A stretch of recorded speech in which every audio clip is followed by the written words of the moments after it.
हरिओम। निर्जला एकादशी महात्म्य। युधिष्ठिर ने कहा, जनार्दन, ज्येष्ठ मास के शुक्ल पक्ष में जो एकादशी पड़ती हो, कृपया उसका वर्णन कीजिए। भगवान श्री कृष्ण बोले, राजन, इसका वर्णन परम धर्मात्मा सत्यवती नंदन व्यास जी करेंगी, क्योंकि यह संपूर्ण शास्त्रों के तत्वज्ञ और वेद वेदांगों में पारंगत विद्वान है। तब वेदव्यास जी कहने लगे, दोनों ही पक्षों की एकादशियों के दिन भोजन न करें, द्वादशी के दिन स्नान आदि से पवित्र हो, फूलों से भगवान केशव की पूजा करें, फिर नित्य कर्म समाप्त होने के पश्चात पहले ब्राह्मणों को भोजन देकर अंत में स्वयं भोजन करें। राजन, जनन शौच और मरण शौच में भी एकादशी को भोजन नहीं करना चाहिए। यह सुनकर भीमसेन बोले, परम बुद्धिमान पितामह, मेरी उत्तम बात सुनिए। राजा युधिष्ठिर, माता कुंती, द्रौपदी, अर्जुन, नकुल और सहदेव ये एकादशी को भोजन नहीं करते तथा मुझसे भी हमेशा यही कहते हैं कि भीमसेन, तुम भी एकादशी को न खाया करो। किंतु मैं उन लोगों से यही कहता हूँ कि मुझसे भूख नहीं सही जाएगी। भीमसेन की बात सुनकर व्यास जी ने कहा, यदि तुम्हें स्वर्गलोक की प्राप्ति अभिष्ट है और नरक को दूषित समझते हो तो दोनों पक्षों की एकादशियों के दिन भोजन न करना। भीमसेन बोले, महाबुद्धिमान पितामह, मैं आपके सामने सच्ची बात कहता हूँ। एक बार भोजन करके भी मुझसे व्रत नहीं किया जा सकता, फिर उपवास करके तो मैं रह ही कैसे सकता हूँ।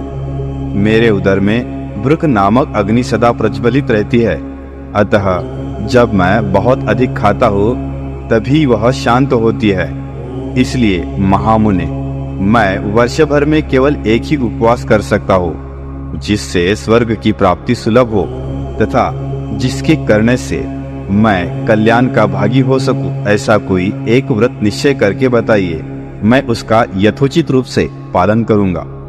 व्यास जी ने कहा, भीम, ज्येष्ठ मास में सूर्य वृष राशि पर हो या मिथुन राशि पर, शुक्ल पक्ष में जो एकादशी हो उसका यत्न पूर्वक निर्जल व्रत करो। केवल कुल्ला या आचमन करने के लिए मुख में जल डाल सकते हो, उसको छोड़कर किसी भी प्रकार का जल विद्वान पुरुष मुख में न डाले, अन्यथा व्रत भंग हो जाता है। एकादशी को सूर्योदय से लेकर दूसरे दिन सूर्योदय तक मनुष्य जल का त्याग करे तो यह व्रत पूर्ण होता है। तदनंतर द्वादशी को प्रभात काल में स्नान करके ब्राह्मणों को विधि पूर्वक जल और सुवर्ण का दान करे। इस प्रकार सब कार्य पूरा करके जितेंद्रिय पुरुष ब्राह्मणों के साथ भोजन करे। वर्ष भर में जितनी एकादशियां होती है उन सब का फल निर्जला एकादशी के सेवन से मनुष्य प्राप्त कर लेता है। इसमें तनिक भी संदेह नहीं है। शंख, चक्र और गदा धारण करने वाले भगवान केशव ने मुझसे कहा था कि यदि मानव सबको छोड़कर एकमात्र मेरी शरण में आ जाए और एकादशी को निराहार रहे तो वह सब पापों से छूट जाता है। एकादशी व्रत करने वाले पुरुष के पास विशालकाय विकराल आकृति और काले रंग वाले दंडपाशधारी भयंकर यमदूत नहीं जाते। अंत काल में पीताम्बरधारी सौम्य स्वभाव वाले, हाथ में सुदर्शन धारण करने वाले और मन के समान वेगशाली विष्णुदूत आखिर इस वैष्णव पुरुष को भगवान विष्णु के धाम में ले जाते हैं। अतः निर्जला एकादशी को पूर्ण यत्न करके उपवास और श्री हरि का पूजन करो। स्त्री हो या पुरुष, यदि उसने मेरु पर्वत के बराबर भी महान पाप किया हो तो वह इस एकादशी के व्रत के प्रभाव से भस्म हो जाते हैं। जो मनुष्य उस दिन जल के नियम का पालन करता है वह पुण्य का भागी होता है। उसे एक प्रहर में कोटि कोटि स्वर्ण मुद्रा दान करने का फल प्राप्त होता है। ऐसा सुना है। मनुष्य निर्जला एकादशी के दिन स्नान, दान, जप, होम आदि जो कुछ भी करता है वह सब अक्षय होता है। यह भगवान श्री कृष्ण का कथन है। निर्जला एकादशी को विधि पूर्वक उत्तम रीति से उपवास करके मानव वैष्णव पद को प्राप्त कर लेता है। जो मनुष्य एकादशी के दिन अन्न खाता है वह पाप का भोजन करता है। इस लोक में वह चांडाल के समान है और मरने पर दुर्गति को प्राप्त होता है। जो ज्येष्ठ के शुक्ल पक्ष में एकादशी को उपवास करके दान करेंगे वे परम पद को प्राप्त होंगे।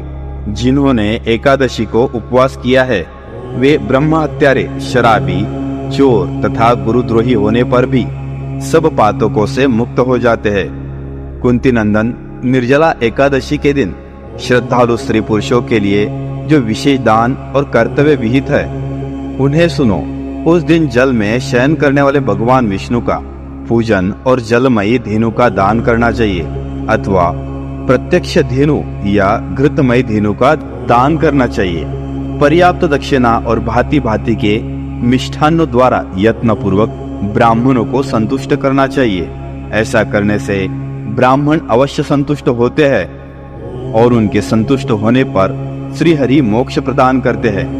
जिन्होंने शम, दम और दान में प्रवृत्त हो श्री हरि की पूजा और रात्रि में जागरण करते हुए इस निर्जला एकादशी का व्रत किया है, उन्होंने अपने साथ ही बीती हुई 100 पीढ़ियों को और आने वाली 100 पीढ़ियों को भगवान वासुदेव के परम धाम में पहुंचा दिया है।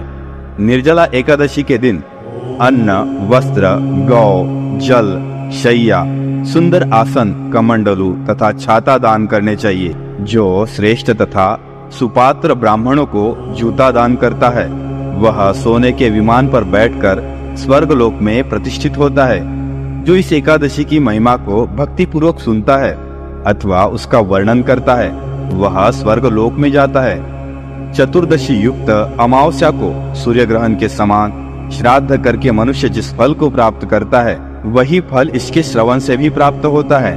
पहले दंत धावन करके यह नियम लेना चाहिए कि मैं भगवान केशव की प्रसन्नता के लिए एकादशी को निराहार रहकर आचमन के सिवा दूसरे जल का भी त्याग करूंगा। द्वादशी को देवेश्वर भगवान विष्णु का पूजन करना चाहिए।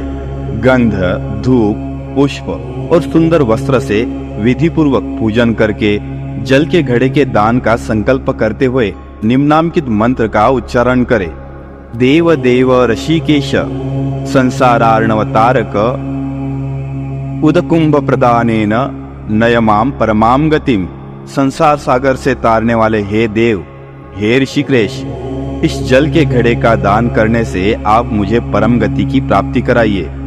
भीमसेन, ज्येष्ठ मास के शुक्ल पक्ष की जो शुभ एकादशी होती है उसका निर्जल व्रत करना चाहिए। उस दिन श्रेष्ठ ब्राह्मणों को शक्कर के साथ जल के घड़े का दान करना चाहिए।